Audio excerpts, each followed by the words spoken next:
Assalamualaikum warahmatullahi wabarakatuh. Apa kabarnya anak-anak sekalian? Kelas 8.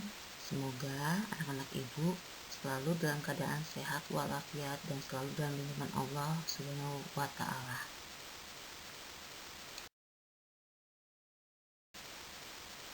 Di semester genap ini atau semester kedua ini kita akan membahas yaitu ada bab 4, 5, dan 6. Nah, untuk hari ini kita akan pelajari materi bab 4 yaitu Semangat Kebangkitan Nasional tahun 1908. Dan tujuan pembelajaran kita hari ini yaitu di pertemuan pertama ini adalah memahami kondisi bangsa Indonesia sebelum tahun 1908.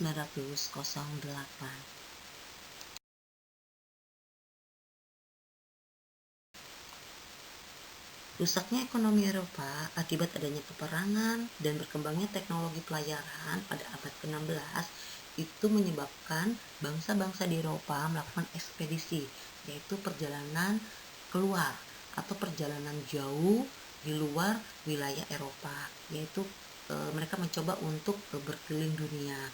Dan niatnya awalnya adalah mereka untuk menemukan sumber ekonomi atau lahan baru untuk dilakukan perdagangan. Akan tetapi setelah mereka menemukan lahan yang baru atau wilayah yang baru, mereka tidak hanya sekedar untuk perdagangan, tetapi ingin menguasai dan menjajah negara-negara yang mereka anggap baru ditemukan.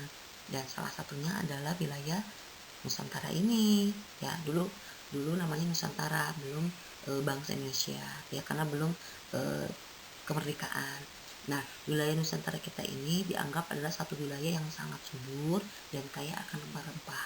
Dan rempah-rempah tersebut adalah bumbu-bumbu tersebut dipakai dalam masakan, banyak dipakai dalam masakan orang-orang Eropa, ya. Nah, setelah kedatangan mereka itu, apa yang akan terjadi? Nah, kita akan bahas apa yang terjadi, kemudian dampaknya bagi rakyat, apa kita akan bahas di slide berikutnya. Awal dimulainya penjajahan bangsa Belanda di Indonesia yaitu dimulai sejak didirikannya VOC. Apa itu VOC kepanjangannya? Ya, silakan kalian lihat di tayangan slide ibu ini. VOC itu sendiri didirikan di Amsterdam, ya, di Amsterdam pada tanggal 20 Maret 1602. Nah, tujuannya adalah memang untuk memonopoli perdagangan pada saat itu, yaitu VOC itu adalah kongsi dagang, yaitu gabungan perusahaan-perusahaan dagang Belanda untuk perdagangan khusus di wilayah Hindia Timur. Nah, pada saat itu memang terjadi perebutan perdagangan khususnya rempah-rempah di wilayah Hindia Timur. Salah satunya Indonesia dengan beberapa, yaitu satunya wilayah Indonesia ya maksud ibu, dengan beberapa saingannya, yaitu saingan bangsa Belanda, yaitu bangsa Portugis, Spanyol, Inggris hingga Prancis. Sehingga pada akhirnya VOC ini atau bangsa Belanda ini mampu menguasai dan memonopoli perdagangan rempah-rempah, bahkan mampu menguasai kerajaan-kerajaan di Indonesia. Nah, kerajaan-kerajaan tersebut kenapa bisa dikuasai oleh VOC? Karena pada saat itu mereka menerapkan atau melaksanakan yang namanya politik divide et impera atau politik adu domba. Apa itu divide et impera atau politik adu domba? Yaitu saling mengadu domba antara kerajaan yang satu dan kerajaan yang lain, sehingga terjadi konflik tuh. Nah, saat kerajaan satu dan kerajaan lainnya saling konflik, nah VOC yang tengah-tengah mendamaikan atau merasa yang paling berjasa, sehingga kedua kerajaan tersebut mengandalkan VOC ini, mempercayai VOC, padahal di balik kepercayaan itu VOC memiliki niat yang jahat, atau dia mengadu domba di dalam kerajaan itu sendiri antara raja dengan saudaranya, atau dengan raja dengan anak-anaknya, atau anak-anaknya dengan saudara anaknya yang lain, dan berikut sehingga terjadilah kekacauan. Nah, di sini VOC tampil gitu ya, seolah-olah dialah yang terbaik memberikan masukan, kritik atau mendamaikan. Padahal di balik itu bangsa Belanda ini dalam perannya VOC itu dia sangat licik, yaitu dia memang senang melihat itu kacau sehingga mudah bagi mereka untuk menguasai kerajaan-kerajaan tersebut. Nah, politik adu domba ini lama-kelamaan melemahkan kerajaan-kerajaan di Indonesia dan merusak seluruh sendi kehidupan masyarakat pada saat itu. Berikutnya, kondisi bangsa Indonesia sebelum tahun 1908 adalah yang kedua, yaitu diterapkannya atau dilaksanakannya sistem kerja paksa atau kerja rodi. Nah, kerja rodi ini merupakan salah satu bentuk eksploitasi Belanda terhadap sumber daya manusia di Indonesia. Sistem ini diberlakukan di berbagai daerah, biasanya di area perkebunan, pertambangan, pelabuhan, dan objek vital lainnya. Ya, kerja paksa ini sangat galak atau betul-betul diterapkan tanpa toleransi sedikit pun, yaitu pada masa pemerintahan Gubernur Jenderal Daendels, ya, yang berkuasa antara tahun 1808 hingga tahun 1811. Dalam masa pemerintahannya, Daendels menerapkan kerja rodi dalam banyak proyek, mulai dari membangun pabrik senjata di Semarang dan Surabaya hingga membangun jalan raya dari Anyar sampai Panarukan dengan panjang mencapai 1.100 km. Akibat pembangunan jalan raya tersebut, banyak Indonesia yang meninggal dunia. Ya, selain pabrik dan jalan raya, rakyat Indonesia juga diminta untuk membangun benteng-benteng pertahanan. Luar biasa ya nak ya, sungguh menambah derita rakyat Indonesia pada saat itu.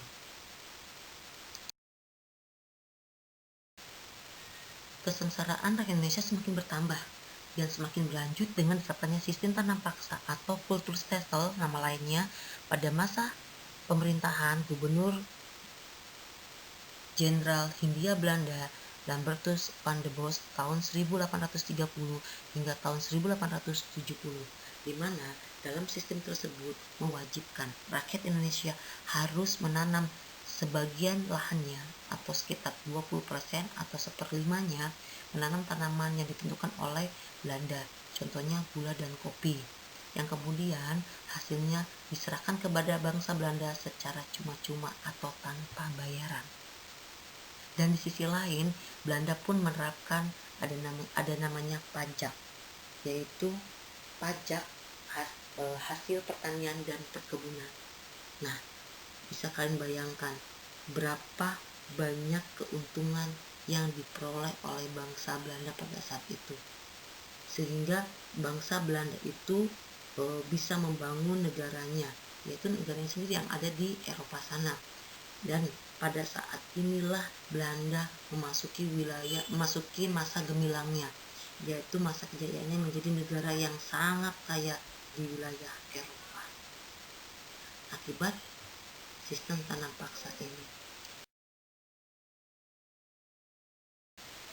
Keadaan rakyat bangsa Indonesia pada saat itu menimbulkan reaksi dari beberapa orang Belanda itu sendiri. Antara lain ada Edward de Westdekker atau nama lainnya sebutannya Multatuli, Baron van Howell, ya, dan kemudian Van Deventer. Nah, salah satu tokohnya pertama ibu akan bahas Edward de Westdekker atau Multatuli itu. Dia menulis sebuah buku yang terkenal, ya, berjudul Max Havelaar, di mana isinya antara lain yaitu menentang pejabat-pejabat pemerintahan Hindia Belanda, baik pejabat bangsa Belanda maupun pejabat bangsa Indonesia yang merupakan kaki tangan Belanda, yang korup, yang curang, dan mengisi kantongnya di atas penderitaan rakyat yang ditindas dengan kejam. Buku ini cepat banget, ya, menyebar kemana-mana sampai menggegerkan masyarakat Belanda. Karena buku inilah rakyat Belanda menjadi tahu bahwa rakyat Indonesia itu diperlakukan sewenang-wenang oleh pemerintahan Hindia Belanda, sehingga banyak sekali suara rakyat Belanda yang membela rakyat Indonesia dan mau meringankan penderitaannya. Berikutnya tokoh yang kedua di slide ibu adalah namanya Baron van Howell. Baron van Howell ini menentang keras sistem tanam paksa melalui sidang parlemen atau DPR di negeri Belanda pada saat itu. Dan yang ketiga ada yang namanya Van Deventer, di mana Van Deventer inilah yang mengajukan dilaksanakannya politik etis atau politik balas budi, ya. Sebagai dia beranggapan bahwa sebagai balas budi kepada bangsa Indonesia yang telah lama diperas dan ditindas oleh bangsa Belanda. Nah, pada saat itu ketiga tokoh ini membuka mata atau masyarakat Belanda. Nah, kemudian akhirnya Ratu Belanda dalam pidatonya pada tahun 1901 menyatakan bahwa negara Belanda mempunyai kewajiban untuk mengusahakan kemakmuran serta perkembangan sosial dan ekonomi penduduk Hindia Belanda. Nah, pelaksanaan politik etis sendiri dimulai dengan memberikan bantuan sebesar 40 juta gulden selama tahun 1900 hingga tahun 1914. Pemerintah kolonial mulai melaksanakan politik etis itu sendiri, ya. Nah, apa sih isi politik etis itu sendiri? Yaitu satu, edukasi, yaitu berusaha untuk memajukan pendidikan untuk rakyat Indonesia. Dua, migrasi atau mengadakan perpindahan penduduk dari daerah yang terlalu padat kepada daerah yang lahan yang baru akan dibuka, ya, istilahnya untuk pemerataan, ya. Kemudian yang ketiga, irigasi atau membangun pengairan.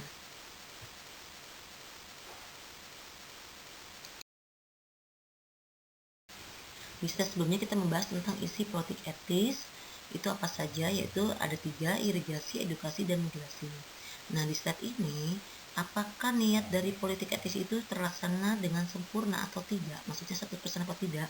Ternyata dari tayangan yang slide ibu ini kalian silakan baca dan cermati baik-baik apakah betul-betul pelaksanaan 100% ataupun tidak, ya. Silakan. Sekian pertemuan kita di hari ini. Mohon maaf apabila ada salah kata atau pengucapan, kemudian kekurangan atau kurang maksimal yang ibu sampaikan.